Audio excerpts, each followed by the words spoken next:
বাচ্চারা সবজি খায় না, এইভাবে মিষ্টি কুমড়া খাওয়াও, 5 মিনিটে টিফিন শেষ। Welcome to rose kitchen. আজ বানাবো মিষ্টি কুমড়ার দিয়ে নতুন একটা হেলদি নাস্তা, যেটা বাচ্চাদের টিফিনে আর বিকেলে চায়ের সাথে পারফেক্ট। তোমরা চাইলে এইগুলো ব্রেকফাস্টেও খেতে পারো, অনেকক্ষণ পর্যন্ত পেট ভরা থাকবে। এই নাস্তাগুলো যেমনই তৈরি করা সহজ, খেতেও কিন্তু মজার। একবার বানিয়ে খেলে মনে হবে বারবার বানিয়ে খাই। এসো তাহলে দেখে নাও কিভাবে আমি বানিয়েছি। আমি এখানটায় 500 গ্রাম মিষ্টি কুমড়া নিয়েছি, আর কুমড়াটার এই বিচিগুলো ফেলে দিব আর খোসাটা ছাড়িয়ে নিব। দিয়ে এইভাবে কেটে নিয়েছি। চুলাতে একটি কড়াই বসিয়ে দিলাম, দিয়ে অল্প পরিমাণে পানি দিয়ে দিলাম। কুমড়োগুলো প্রথমে সিদ্ধ করে নিব। এইভাবে একটু নাড়াচাড়া করে নিয়ে ঢাকা দিয়ে দিলাম 10 থেকে 15 মিনিট, আর চুলার আঁচটাকে হাই করে দিলাম। এইদিকে কুমড়োটা সিদ্ধ হতে থাক, আর আমি এখানটায় আটা মেখে নিচ্ছি। তোমরা চাইলে ময়দা মেখে নিতে পারো। এখানটা আমি 2 কাপ পরিমাণে আটা নিয়েছি। 2 টেবিল চামচ তেল দিয়ে দিলাম, আর অল্প একটু লবণ দিয়েছি, আর কিছুটা কালো জিরা দিয়েছি। তোমরা চাইলে কালো জিরাটা নাও দিতে পারো। দিয়ে এইভাবে ভালো করে ময়ানটা দিয়ে নিব প্রথমে। আর ময়ানটা কিন্তু একটু ভালো করে দিয়ে নিবে, তাহলে এই নাস্তাগুলো খেতে কিন্তু আরও বেশি মজার হবে। দেখো ময়ানটা ভালো করে দেওয়া হয়ে গিয়েছে। অল্প অল্প পানি দিয়ে আমি মেখে নিব। আমরা সাধারণত যেভাবে রুটির জন্য আটা মাখি, ঠিক সেই রকম করে এই আটাটি মেখে নিব। আমি এখানটায় গমের আটা দিয়ে করেছি, তোমরা চাইলে ময়দা দিয়েও করে নিতে পারো। দেখো আটাটি আমার মাখা হয়ে গিয়েছে। আটাটি আধ ঘন্টার জন্য ঢাকা দিয়ে রেখে দেব। কুমড়োগুলো দেখো একবার ঢাকাটা সরিয়ে নেড়ে দিচ্ছি। কুমড়োটা প্রায় হাফ সিদ্ধ হয়ে এসেছে। এই পর্যায়ে চুলার আঁচটাকে মিডিয়াম করে আবারও ঢাকা দিয়ে রেখে দেব। 10 থেকে 15 মিনিট পর ঢাকাটা সরিয়ে দেখো কুমড়োটা আমার পানিটা টেনে নিয়েছে, আর কুমড়োটা আমার সিদ্ধ হয়ে গিয়েছে। আরও কিছুক্ষণ নাড়বো যাতে কুমড়োর এক্সট্রা পানিটা শুকিয়ে যায়। শুকিয়ে গিয়েছে, আমি ম্যাশার দিয়ে ম্যাশ করে নিচ্ছি। আর ভালো করে ম্যাশটা করে নিতে হবে যাতে কোনো দলাভাব না থাকে। একটু নেড়ে নিব, যে পানিটা আছে সেটাও শুকিয়ে যাবে। দিয়ে চুলার আঁচটাকে বন্ধ করে নামিয়ে নিব।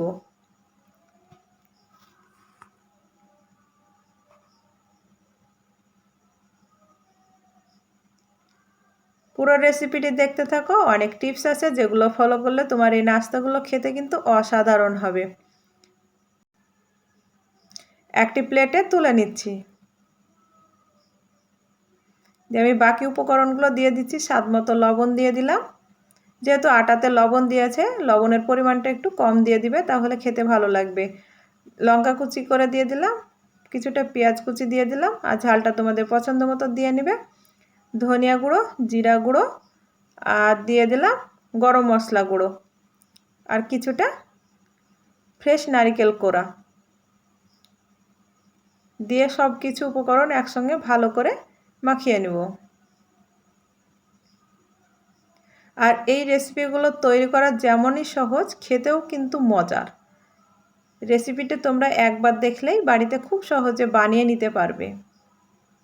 দেখো হাত দিয়ে আমি ভালো করে মাখিয়ে নিয়েছি, দিয়ে সাইডে রেখে দিলাম। আর একটি পিঁড়ে নিয়েছি, আমি আটাটিকে আবারও ভালো করে একটু অফ ক্যামেরায় মেখে নিয়েছি।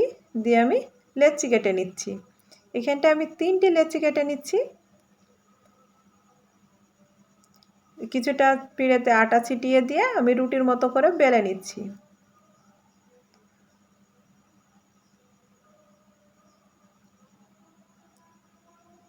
আর রুটি তো সকলেই বেলতে পারো।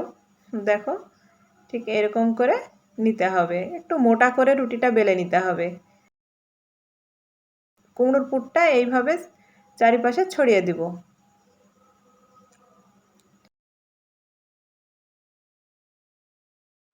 চারিপাশে এইভাবে ছড়িয়ে দিয়েছি, দিয়ে রোল করে নিব।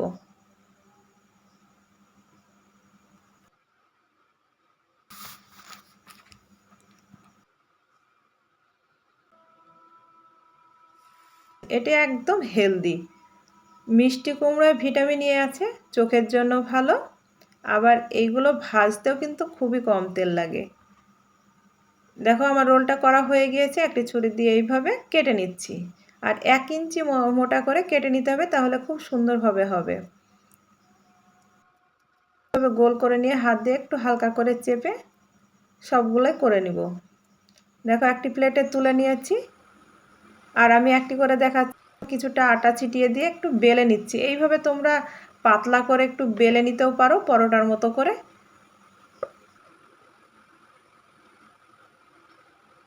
তোমরা চাইলে এটাও করে নিতে পারো, হাত দিয়ে একটু হালকা করে চাপ দিবে, তাহলে একটু বড় হয়ে যাবে। এটাও তোমরা করে নিতে পারো, তোমাদের যেটা সুবিধা মনে হবে সেটাই তোমরা করে নিবে। দেখো সবগুলো করে নিয়েছি, আর চুলাতে একটি তাওয়া বসিয়ে দিয়েছি। অল্প পরিমাণে তেল দিয়ে দিলাম। নাস্তাগুলোকে শ্যালো ফ্রাই করে নিব। তোমরা চাইলে এগুলো ডুবো তেলেও ভেজে নিতে পারো।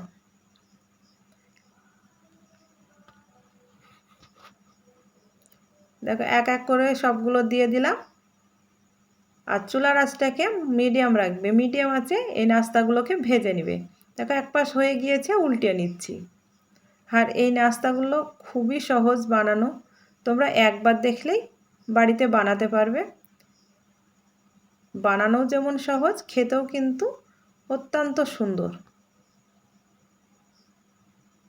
দেখো এক পাশ হয়ে গিয়েছে, এইভাবে আবার উল্টে নিচ্ছি। মিডিয়াম আঁচে উল্টিয়ে পাল্টিয়ে ভেজে নিব।